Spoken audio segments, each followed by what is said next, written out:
सेहत में जी आज हमारे साथ एक मायानाज फिजियोथेरेपिस्ट हैं जनाब डॉक्टर सईदा कुमैला नकवी साहिबा को हमने अपने मॉर्निंग शो में इनवाइट किया है। इनसे हम जानेंगे फिजियोथेरेपी के बारे में।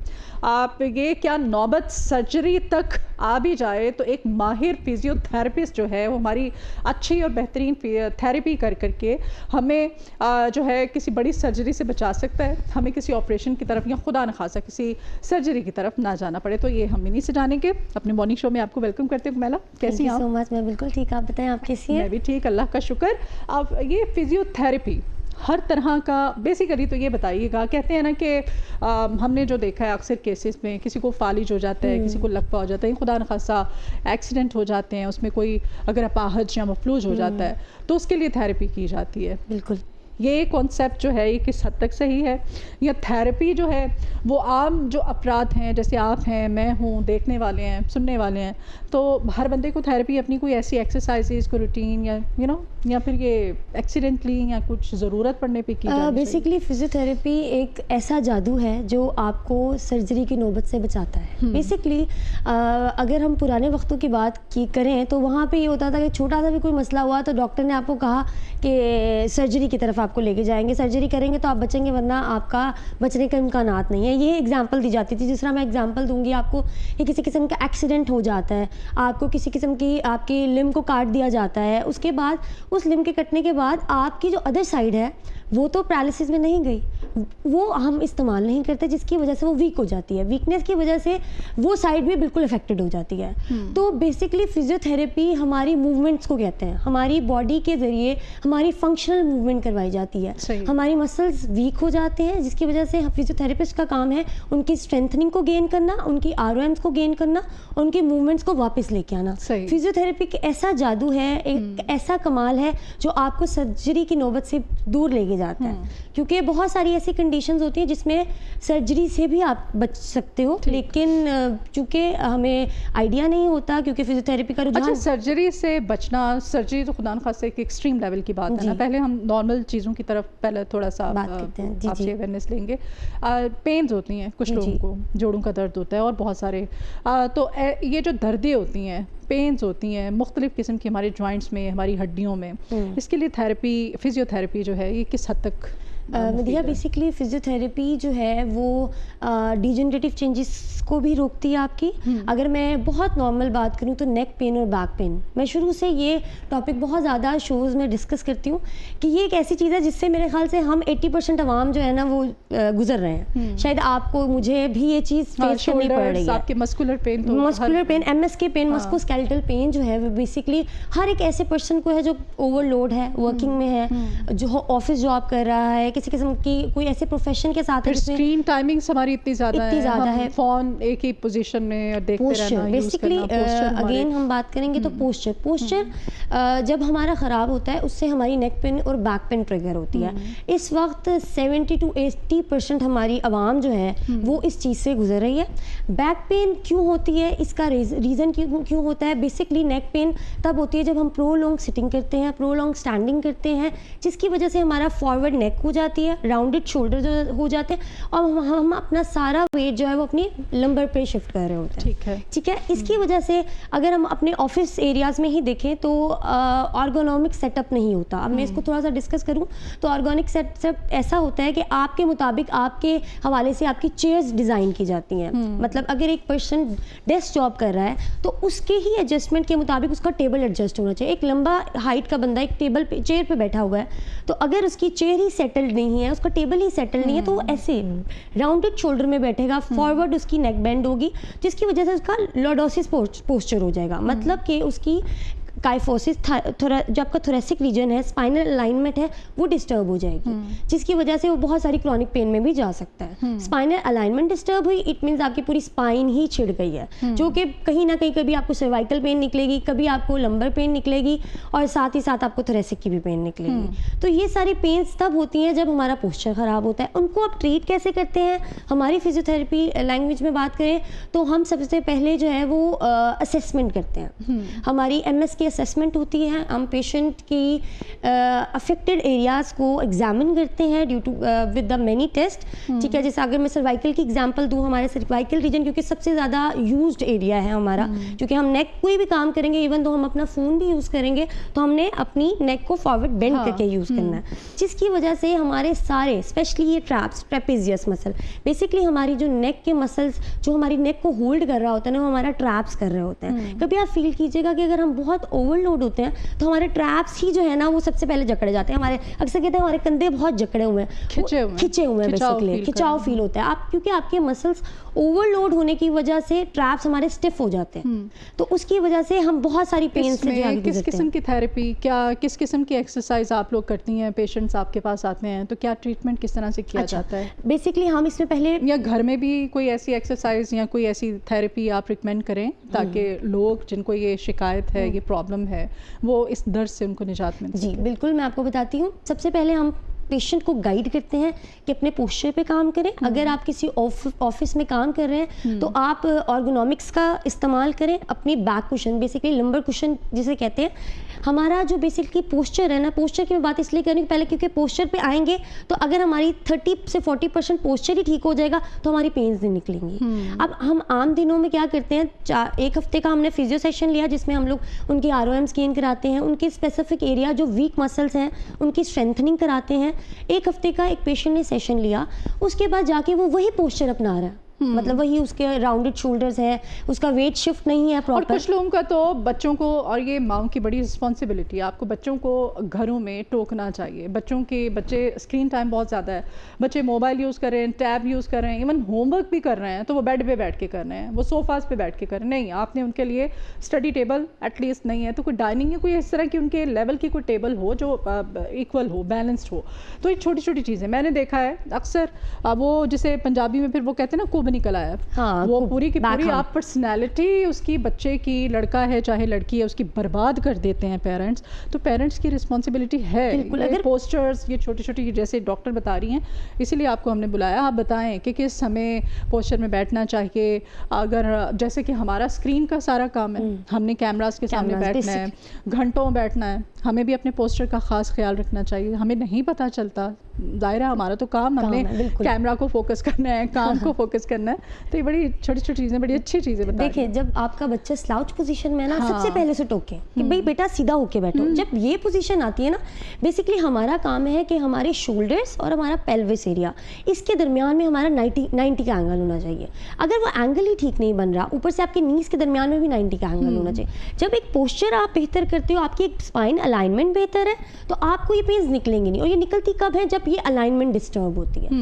अगर आपकी लॉन्ग सिटिंग है तो आप अपने लिए लंबर कुशंस यूज कर सकते हैं, ठीक है। उससे ये होगा कि आपकी बैक को सपोर्ट मिलेगी और आपकी बैक पे प्रेशर नहीं जाएगा। बैक पेन तो बेसिकली बहुत एक कॉमन चीज है जो कि हर कोई फेस कर रहा है जिस चीज से, तो आप लंबर कुशंस यूज कर सकते हैं। साथ ही साथ में अगर आपको ट्रीटमेंट बताऊं कि इन चीज़ों के लिए ट्रीटमेंट क्या है, तो फिजियोथेरेपी में हम सबसे पहले जो अगर ऐसा पेशेंट आता है, हम अपने इलेक्ट्रोथेरेपी यूज़ करते हैं। इलेक्ट्रोथेरेपी में हमारे पास हॉट पैक आ गया, कोल्ड पैक, अगर किसी किस्म की अगर पेशेंट को स्वेलिंग है, अब डिफरेंट कैटेगरीज भी हैं, वो भी आपको आगे जाके गाइड करूंगी। एक हमारी क्रायोथेरेपी होती है, एक हमारी हीट थेरेपी होती है, ठीक है, जिसके तरीका कौन से टाइम पे हमें क्या यूज़ करना चाहिए बेसिकली, तो वो भी हम गाइड करेंगे आगे, ठीक है। तो अगर आपके पेशेंट स्पाइनल बिल्कुल उसकी जो है मसल जकड़े हुए हैं, पेन में है, वीक फील कर रहे हैं और उसको लग रहा है कि उसे मसल स्पैज्म हुआ है, ये भी हम डायग्नोज करते हैं कि पेशेंट जो है वो किस कंडीशन के साथ आ रहा है। अगर वो किसी किस्म स्पैज्म के साथ है तो हम लोग उसके साथ हीट थेरेपी पे जाते हैं।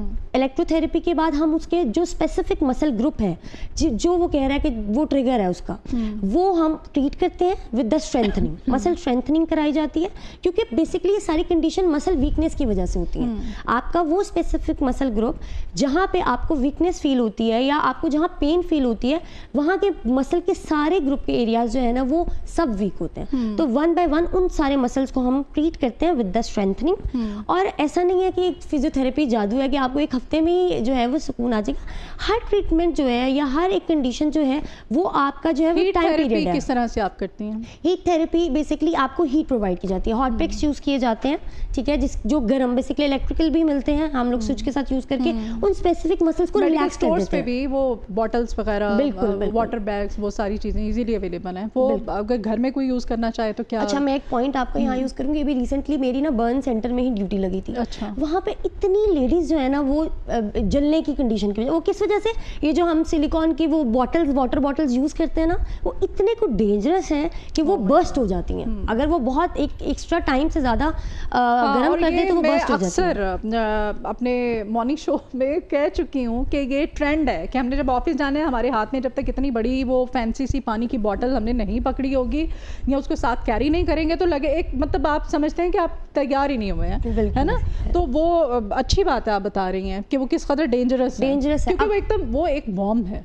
उसके अंदर आपने गर्म चीज़ डाली है, आपने जैसे उसको हिलाना है वो ब्लास्ट करेगी। अब लोग अपनी पेन के लिए वो बॉटल्स यूज़ करते हैं ना, सिलिकॉन की प्रॉपर वाटर बॉटल होती है। आप उसकी जगह बेसिकली पैड्स यूज़ कर लें, हीटिंग पैड्स होते हैं जो इलेक्ट्रिकल होते हैं, जो आप इलेक्ट्रिसिटी के थ्रू लगा के गर्म कर सकते हैं। अब वो बॉटल प्रॉपर एक, सही कह रही हैं, बम है, तो अगर आपने वो अपने मसल्स पे रखा, वो एक्स्ट्रा गर्म हो गया तो वो तो बर्स्ट हो सकता है। अच्छा, वो पीने के लिए भी, जिसमें वो लड़कियां आजकल पानी पीने के लिए, यस, डिटॉक्स वाटर है तो ये है, तो वो एक दफ़ा मैंने ना अपने ड्राइवर से बोला, मैंने कहा ये मुझे ना चाय इसमें साथ ही होटल था, उससे ले दो। वो बेचारा चाय लेके आ रहा है, वो अब ज़ाहिर चलता हुआ आ रहा है, वो गर्मा गर्म चाय उसमें उसने डाल दी है वो एकदम ब्लास्ट हुआ है, ढक्कन उड़ा है, उसके मुंह पे लगा है। शुक्र है कि वो मतलब कोई बड़ा हादसा नहीं हुआ। तो मैं एक छोटी सी एग्जांपल दे रही हूँ, उसकी में भी आपको बड़ा केयरफुल रहना चाहिए। और आप बता रही हैं जो पानी की बॉटल्स हैं, वो तो हमारे घरों में ये रिवाज है कि अगर किसी को पेन होती है तो पानी की बॉटल आपने यूज़ करनी है और वो रखती है। वो कितनी डेंजरस है हमारे लिए। कितने बर्न सेंटर्स में आप जाके देखें तो भरे हुए हैं ऐसे पेशेंट्स, फीमेल्स भरी हुई हैं कि इन्हीं चीज़ों के साथ। तो वो आप कह रही हैं कि नहीं, अब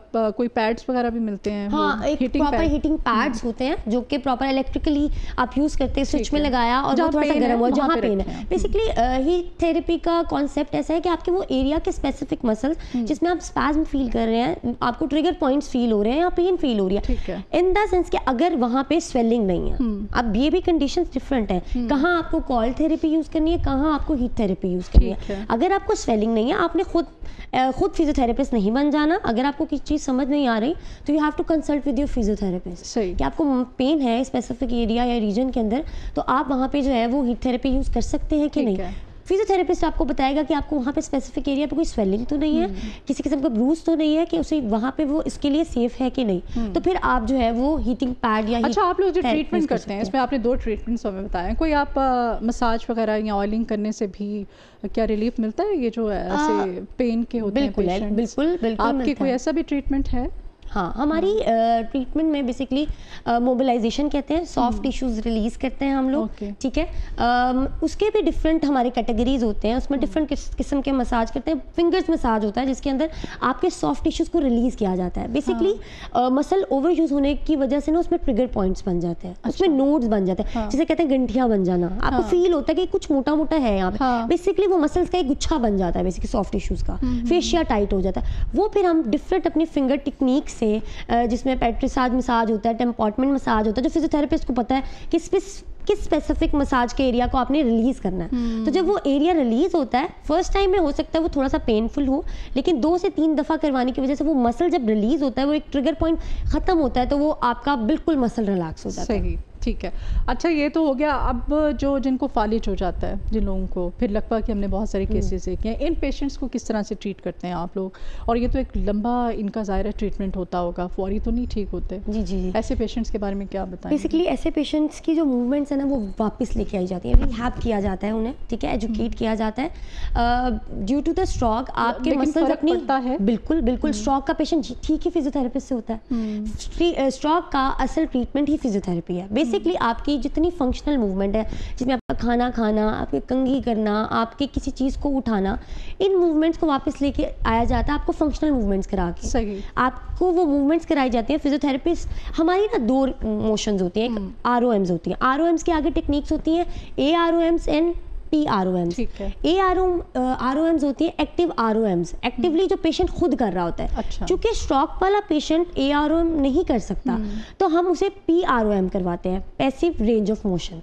पैसिव रेंज ऑफ मोशन होता है जो दूसरा करा रहा होता है, फिजियोथेरेपिस्ट कराता है। जिस तरह अगर कोई पेशेंट खाना खा रहा है तो फिजियोथेरेपिस्ट उसे फंक्शनल मूवमेंट सिखाता है कि आपने इस हाथ को कैसे अपने मुंह तक लेके जाना है, वो उसकी हेल्प करता है। जब बार बार मसल को हिट किया जाता है या बार बार बताया जाता है कि आपने ये चीज़ ऐसे करनी है तो मसल अपनी जो है ना वो रिवाइज करता है। बेसिकली ब्रेन से हमारे मसल माइंड कनेक्शन होता है, बार बार एक एक सिग्नल जा रहा है ब्रेन को कि ये इस तरह खाया जा रहा है। तो जो मूवमेंट्स वापस फंक्शनल मूवमेंट्स गई होती हैं वो बार बार PROM कराने से वापस आ जाती हैं। तो फिर पेशेंट को आहिस्ता आहिस्ता फिर AROM की तरफ लेके जाते हैं, असिस्टेड ROMs, जिसमें पेशेंट को हल्का सा पेशेंट हेल्प खुद कर रहा होता है लेकिन उसको असिस्टेंस के साथ करवाया जाता है और फिर उसको लेके जाता है AROM, मतलब वो एक्टिवली हर चीज़ कर रहा होता है।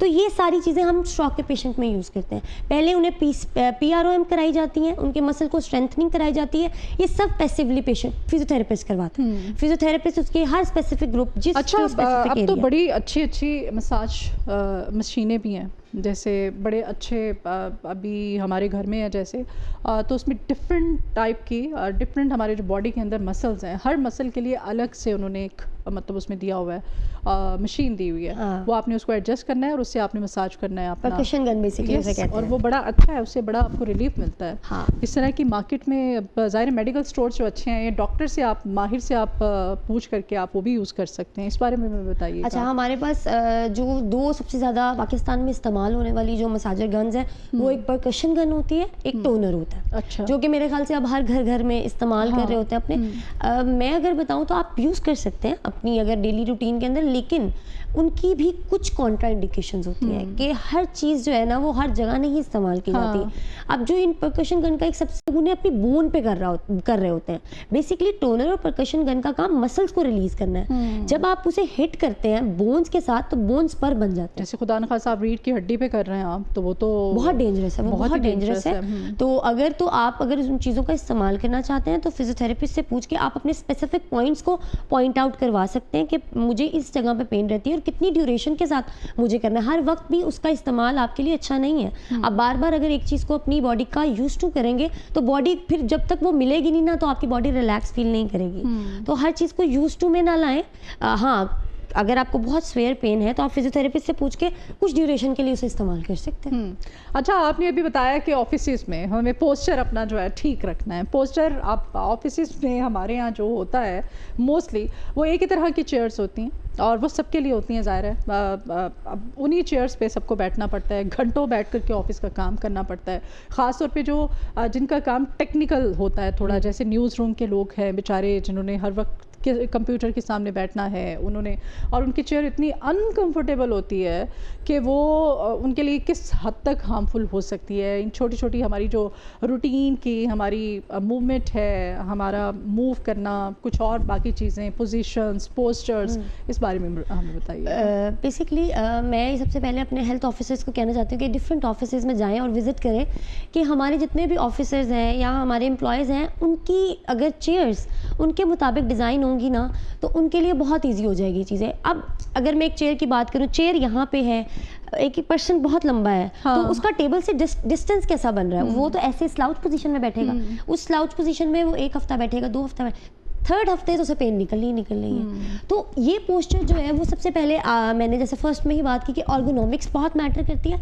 उसके बाद आप इससे बच कैसे सकते हैं। अगर आपको नहीं अवेलेबिलिटी के नहीं आपको वैसी चेयर नहीं मिल सकती ऑफिस में तो आप अपने लिए एक अगेन मैं बात करूँ लंबर कुशन यूज़ कर सकते हैं। हाँ। अपनी स्पाइन को अलाइन कर सकते हैं, जैसा मैंने बताया पेल्विस और आपकी बैक के दरमियान में 90 का एंगल होना चाहिए।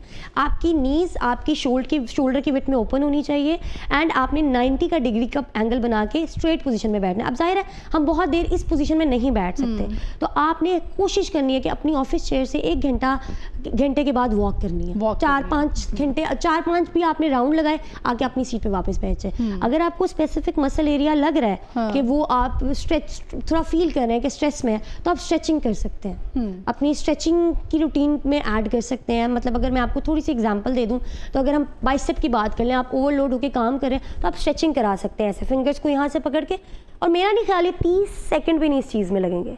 इससे क्या होगा कि मसल रिलैक्स हो जाएगा, उसके बाद अपना काम करें आप। ये 2-3 चीज़ों को अगर आप ऐड कर लेंगे तो इससे फ़ायदा ये होगा कि आपको पता चल जाएंगी ये चीज़ें, तो फिर आप अपनी डेली रूटीन में इन चीज़ों को ऐड कर लेंगे। अच्छा, बेहतर और तेज़ रिकवरी के लिए लाइफस्टाइल को हम किस तरह से अपने मज़ीद बेहतर बना सकते हैं? फिजियोथेरेपी इसमें क्या अपना रोल प्ले कर सकती है? बेसिकली फिजियोथेरेपी आपको फिजिकल एक्टिव रहने का कहती है, ठीक है। फिजियोथेरेपी में आपकी फिजिकल एक्टिविटीज़ भी आती हैं। अगर आपने अपनी लाइफस्टाइल को बेहतर करना है तो वॉक को ऐड करें अपनी रूटीन के अंदर। वॉक एक ऐसी चीज़ है जो मेरा ख्याल है सबको ही अपनी रूटीन में, हर एक पर्सन, डजेंट मैटर कोई 30 प्लस है, 20 प्लस है। अक्सर लोग कहते हैं नहीं हम जब 30 प्लस होंगे फिर देखा जाएगा वॉक, अभी तो हम जवान हैं, हम कर सकते हैं। और फिर 10 साल के किसी बच्चे को आप कहे मेरे साथ वॉक पे चलो तो वो भी हमारे यहाँ गलत समझा फिर वो जाता है। 40 साल का बंदा आगे चला जाता है, वो 20 साल का बच्चा पीछे चला जाता है। 20 भी ठीक नहीं है, 10 भी ठीक नहीं है। आप कह रही हैं कि नहीं, अब बच्चों को भी वॉक पे लेके जाना चाहिए, बच्चों को लाजमी लेके जाए, क्योंकि एक हैबिट आपने जब बच्चों में डेवलप कर दी ना, बच्चा क्या है, बच्चे को कोई चीज़ सिखाई आपने, बच्चे को बताओ बेटा आपने 2 से 3 साल की उम्र बेटा स्लाउट पोजीशन में नहीं जाना, बार बार टोकेंगे, एक टाइम पीरियड आएगा बच्चे को पता चल जाएगा भाई मेरी मामा ने मुझे टोका है, मैंने इस पोजीशन में बैठ जाना है, उसकी हैबिट बन जाएगी। इसी तरह आपने वॉक को ऐड किया अपनी लाइफस्टाइल के अंदर। वॉक का फ़ायदा ये है कि आपकी जितनी जॉइंट्स पेन है आपकी, क्यों आपको इतनी पोजीशंस का सामना करना पड़ता है, इतनी कंडीशंस का क्यों सामना करना पड़ता है, जब आपका वेट गेन होता है, ठीक है, वेट गेन होता है, साथ साथ मसल भी आपका लॉस होता है, बैठने में प्रॉब्लम होती है, आप लेजी हो जाते हैं, आप उस तरह से एक्टिव नहीं रहते हैं, आप जाहिर है अपने रूटीन में नहीं आ सकते, मसल वीक होते हैं। मसल वीकनेस के साथ साथ आपका वेट भी गेन होता है। ये 3-4 चीज़ें जब आप साथ देख रहे होते हैं तो साथ ही साथ फिर ऑस्टियोपोरोसिस में अगर एक फीमेल चली जाती है, बॉडी पोस्चर के साथ साथ हमें अपनी रूटीन में वॉक को लाजमी लाइफस्टाइल में अपनी वॉक को लाजमी ऐड करें, साथ ही साथ अपनी लाइफस्टाइल में अपनी न्यूट्रिशन का ख्याल रखें, अपने न्यूट्रिएंट्स का। अब बोन्स के लिए कैल्शियम और विटामिन डी बहुत ज़रूरी है, जो कि हर एक दूसरी लेडी में ज़रूरी है। सबको लेंगे। बहुत शुक्रिया जी डॉक्टर सईदा कुमैला नकवी आज हमारे साथ थी मॉर्निंग शो में। अभी